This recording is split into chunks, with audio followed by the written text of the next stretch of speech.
Ralo fam, goon, what's going on with you, brother? I'm cool. Now, how about you? I'm doing well, man. I'm doing well. I can't complain. Excited to have you here, bro. Really excited just to really dive into one the book, but also the album that just dropped or the project Right. that's dropped. You call it an EP or album? How you want to call it? You know, You don't me, even I'm know. a street nigga. I just Project. dropped a project that goes with the book, that help the book, and Yup. kind of give it a great feel. Yes, sir. Yes, sir. Yes, sir. But really, like first and foremost, like I kind of want to. When I first met you, I did tell you about the time that I seen you, which was CIAA back in Right. Charlotte. But I didn't really get a chance to tell you like how enamored I was during that moment because I've never really seen anything like it. Like it was just the mass of people that you had around you, like it was like strength in numbers. You know what I'm Right. saying? It was strength in numbers. There was just so many people. Like the club was just way turned up. Like the energy changed as soon as you walked in the room. You know what I'm saying? Like Right. I was filming that day and like just seeing you up on stage. Like it's some people around that are there, and then you got your people that are close to you, and I'm just like, this is like I've never seen like such a strong sense of community like Right. in the club like that. You know what I'm saying? Right. And it kind of made me want something like that in my Correct. life. You feel me? Yes, sir. So I appreciate you for that because like shit, you put a lot of hustle and a lot of like like ambition in me in that moment. You feel me? Appreciate it. Yeah, bro. I appreciate you for that. But let's jump into it, man. Chosen. It's a hell of a project. The book, you got 12 chapters. Right. I really like the fact that you entered like each chapter with a quote from like a different revolutionary or somebody that was inspirational. Starting off with Frederick Douglass and then going all the way down to A. Philip Randolph. Can you tell me why you decided to like add those quotes to each chapter? I think it's important for us to these people were visionaries, Mm-hmm. you know, and they went through trials and tribulations that we can't even imagine going through. We can't even put ourselves on that pedestal. Our hardships are very little to what they went through within they fight to civilization, or what they fight was within the Black Panther parties, the black it's a lot of things that went on, and we had a lot of people of color that was being abused, and I just feel for them, and I like to always revert things back to them, because if we don't know our history, then we can never focus on having a great future. Right. So you know, some of these lines or some of these things that they stood on and what motivated them, those little bitty sentences or those little bitty, them small little passages and stuff, it just give you the strength that I just I just need them. You know what I'm saying? It's like a medicine to me. It's like a goody powder. Like Yeah. whenever I'm going through some of those things, I always recite one of those lines that them honorable brothers or them honorable people, sisters as well, Mm-hmm. went through, and it just give me a good fight, a good feel. It changed my whole mood. Yeah. I respect that. I respect that. And I feel like, like you said, having chapter one being one day and then your intro quote is Frederick Douglass, you Right. know what I'm saying? No man can put a chain about the ankle of his fellow man without the last finding the other end fastened about his own neck. Right. Shit, there it is. You know what I'm saying? Like, Speaks for itself. yeah. Yeah. And it's And like, by the way, I went to Frederick Douglass High School. That's the high school I went to. word. So I always show homage to the honorable brother Frederick Douglass. Got to. So like I was really interested in chapter 3 because you titled it Rainstorm and then you introed it with the Tupac quote. Right. Yeah, so like can you just like kind of break down why you decided to call chapter 3 Rainstorm and why that quote stuck out to you the most? I mean, I got a song with the honorable brother Young Boy. Mhm. And, the way and the song is called Rainstorm. Mhm. Young Boy, it's one of my highest streamers records that I ain't never even put no money behind it or nothing. It just went. Free Young Boy, by the way. I seen the way Tupac, I have vision lies, and I've been able to see since I've been, he was dead by the time I jumped out the porch or even was walking or whatnot. And Young Boy and Tupac kind of give me that fuck everybody attitude. Fuck everything that they standing on. Fuck everything somebody talking about. I'm going to keep doing me. I'm going to keep winning. And they still was winning. Mm-hmm. And to this day, we still see the Honorable Brother Tupac in the top charts. Whether we go on our Apple Music, we going to still see his music or whatnot. Mm-hmm. Even when I was on the road just now coming from St. Pete, Florida, I was able to listen to some of his songs, and it still feel like he alive. Yeah. And I think that those two Honorable Brothers just motivated me. You know, I got one that's older, I got one that's younger than me, which is Young Boy. And when you see a lot of people go against you, sometimes it'll make you fold. A lot of times, most times it'll make you fold. And to poke your chest out and keep going, those are the type of people that I turn on, I listen to. Yeah. That's real. That's real. So, like, even within, like, just to kind of dive deeper into the chapter itself, like, what are some of the things that you touched on in this chapter of Rainstorm? I'm trying to see chapter 3. Some of the things that we touched on within that chapter. You got to remind yourself that the story is about my life. So, like, going back to each chapter of the book, I can't even remember everything I was saying. It was just, we was writing, okay, I remember this happened, and this is what led up to that. Mm-hmm. So I had to read the book with you and be like, okay, this is what I was talking about, because it's still my life. You get what I'm saying? There's so much stuff that happened within my life. It ain't like I'm able to just go back to a history lesson that, you know, like in the book. So it's my book. You get what I'm saying? And it's real. So let's do it like this. All right, so I was told, like, you know, early on you were trying to figure out a way to, one, avoid, not avoid the streets, but get out of there. You know what I'm saying? Like, I was told that you were maybe reaching out to your teachers just like, hey, can I get into summer school or whatsoever? So, like, let's start from that point on. Like, you're talking about that day. I mean, that chapter. So it was when, I had came from Venetian Hills Elementary School, and I started going to Bethune Elementary School right here on Northside Drive in Vine City. And I was behind. I was terribly behind within my academics or whatnot. I really didn't know how to read much. And I asked the lady like, man, you running behind. You running behind. And, you know, my mama and them, they went on that.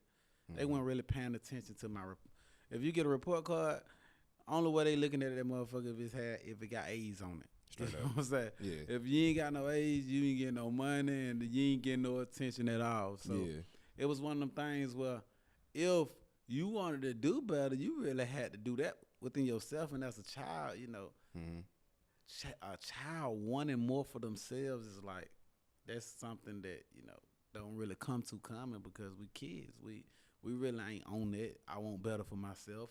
You know what I'm saying? Our parents is, you know, is responsible for raising us. And I had a teacher, and I was like, what can I do to catch up? You know what I'm saying? Because I see other kids in the class, you know, reading fluently, you know, doing things fluent, and then they getting their flowers every day.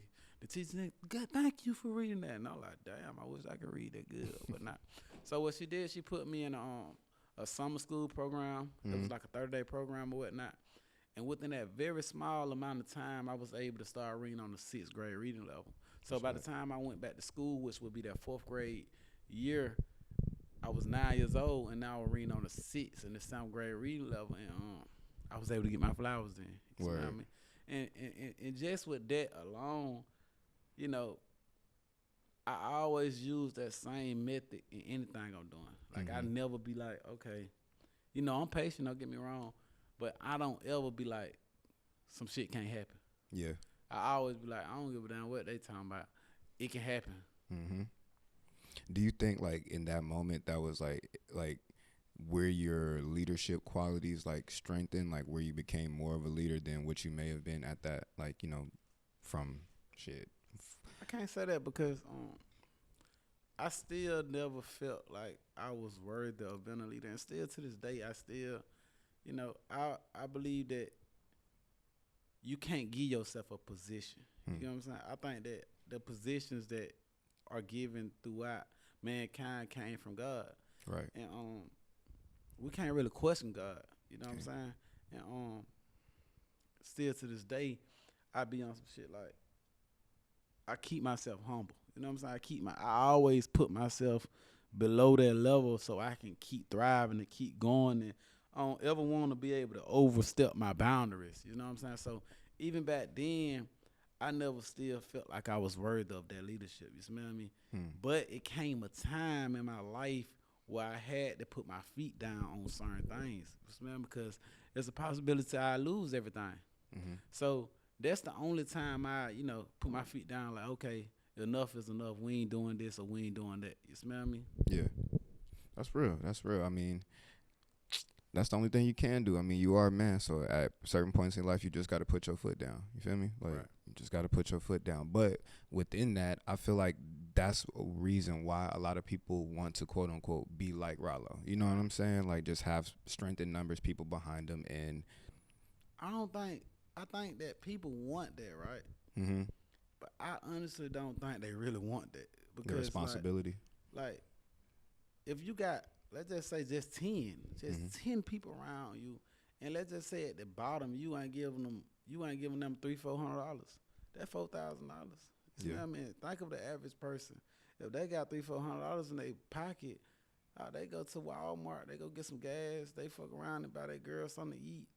They need another one. You know what I mean? So if you ain't having that residual income coming in, you got to keep hustling for the village over and over and over and over.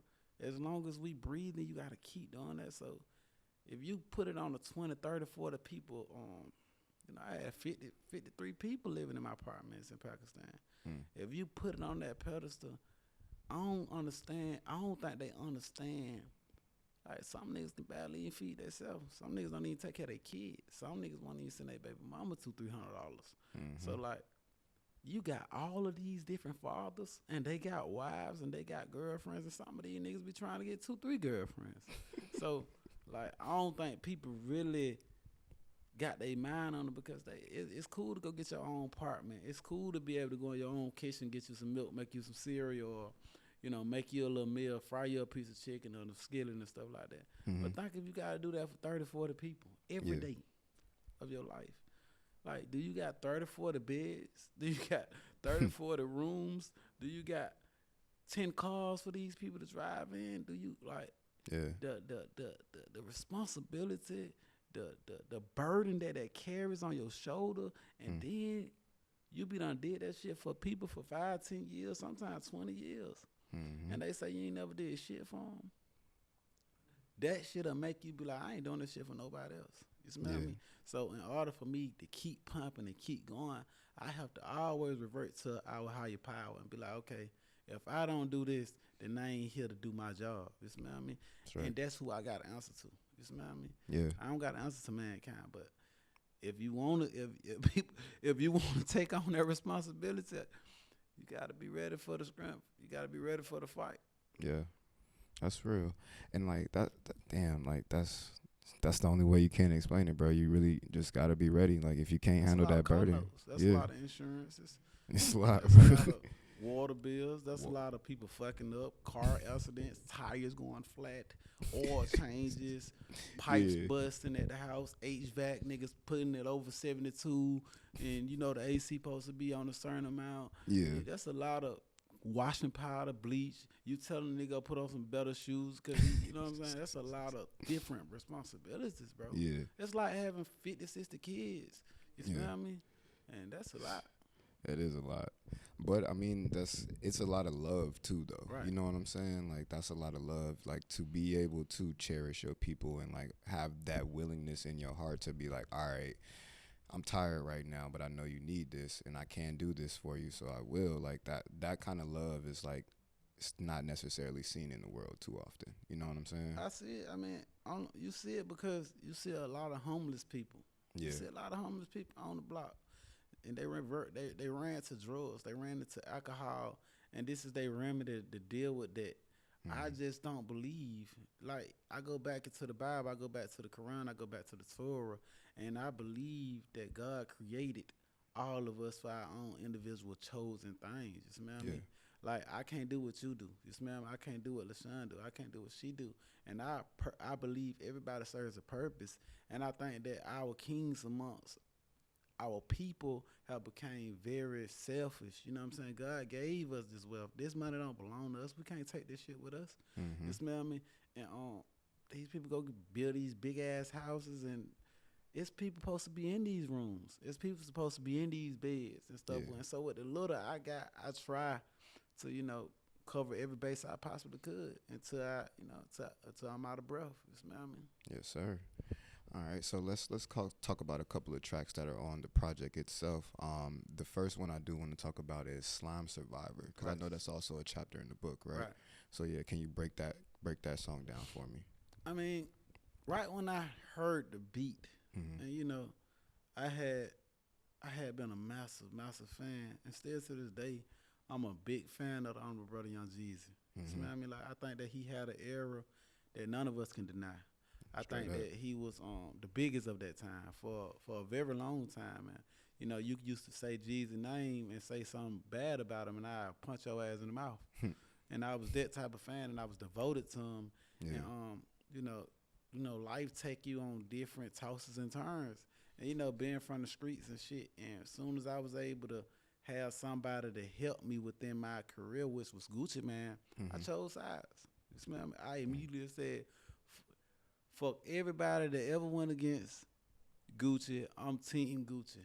And I really can't shut up. Like I got a problem. Like I talk too damn much.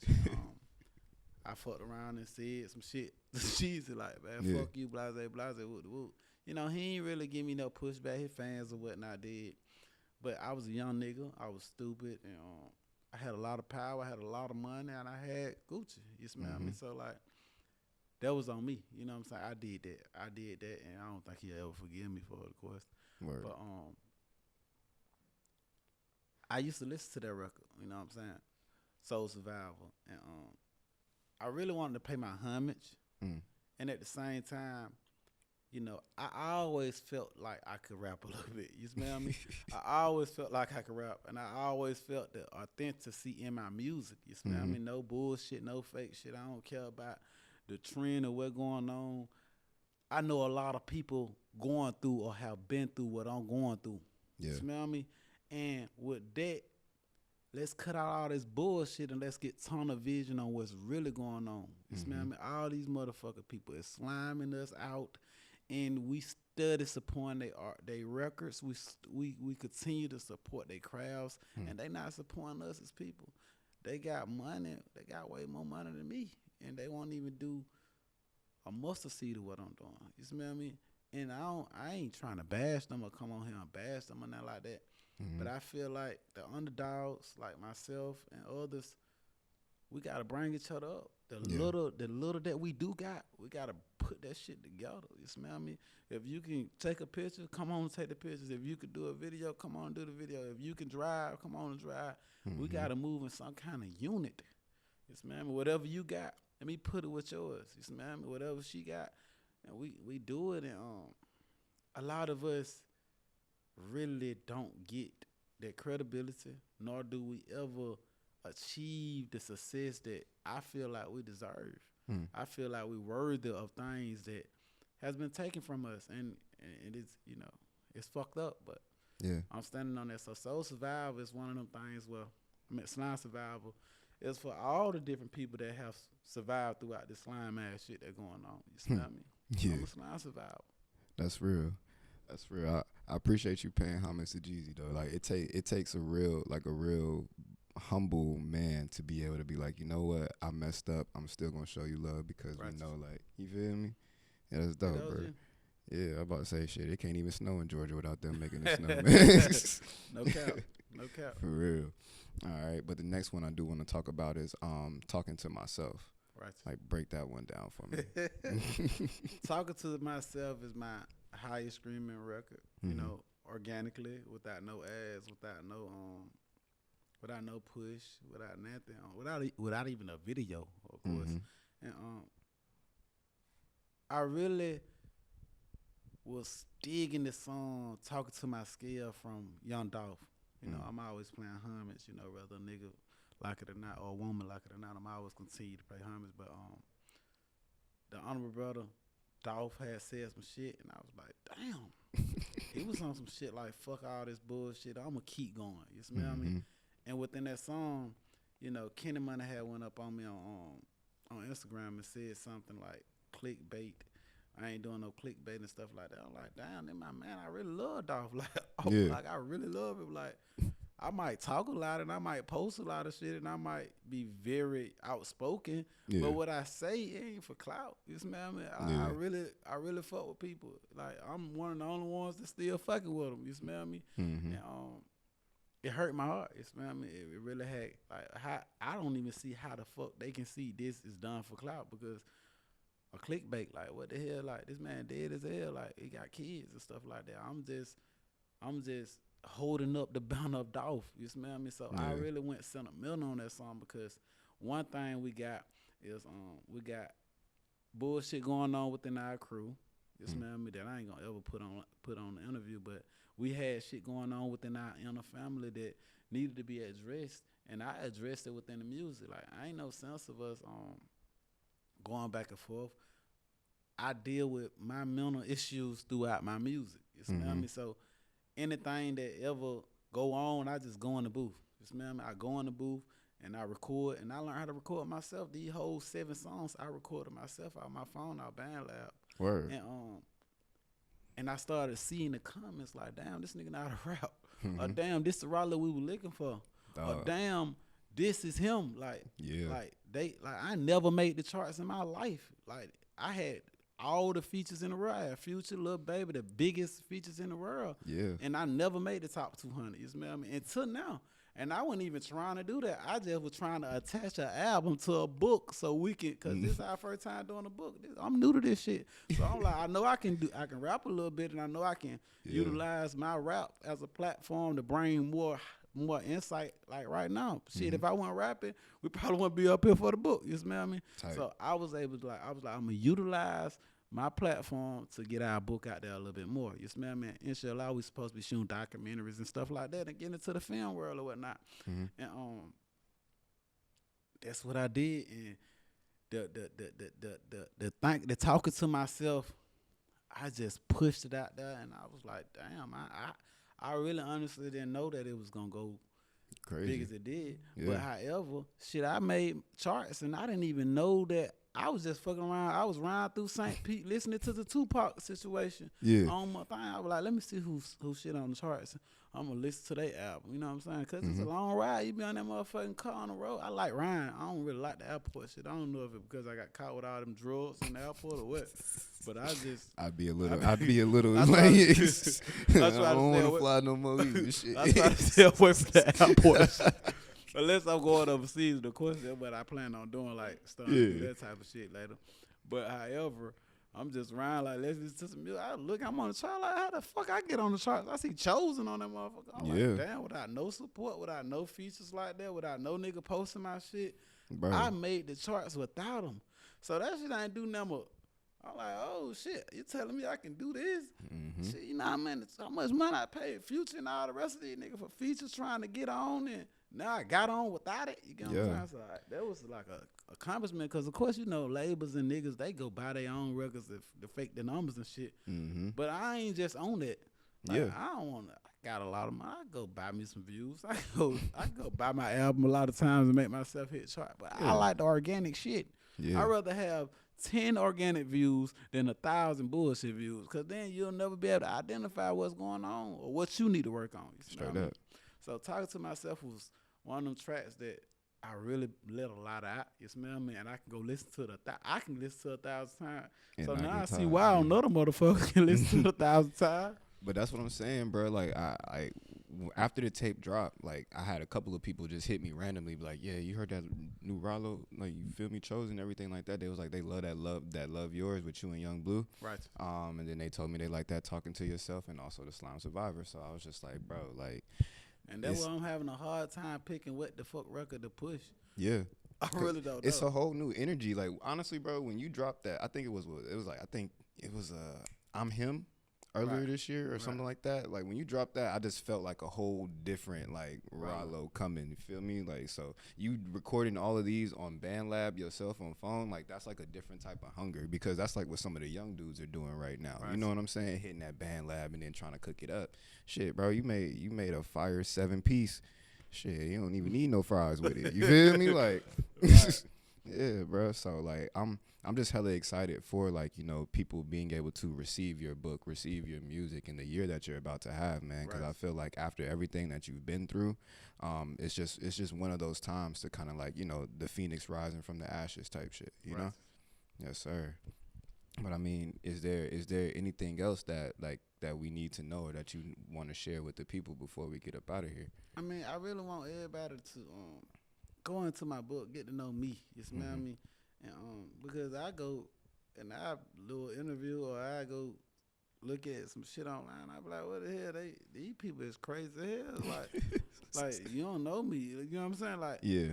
I just beg that if you got something to say about me or if you got an opinion about me, just read my book. You smell me? Read my book, get to know me and why I do what I do. Because I mean, at first I didn't honestly feel like I was worthy of anybody even giving a fuck about me. You smell me? But if you got so much to say about me, at least look into me. You smell me? At least give it a fucking chance to see what's up with this nigga. Yeah. Why the hell he so excited? Or why the fuck he always happy? Or why the hell he doing this with his money?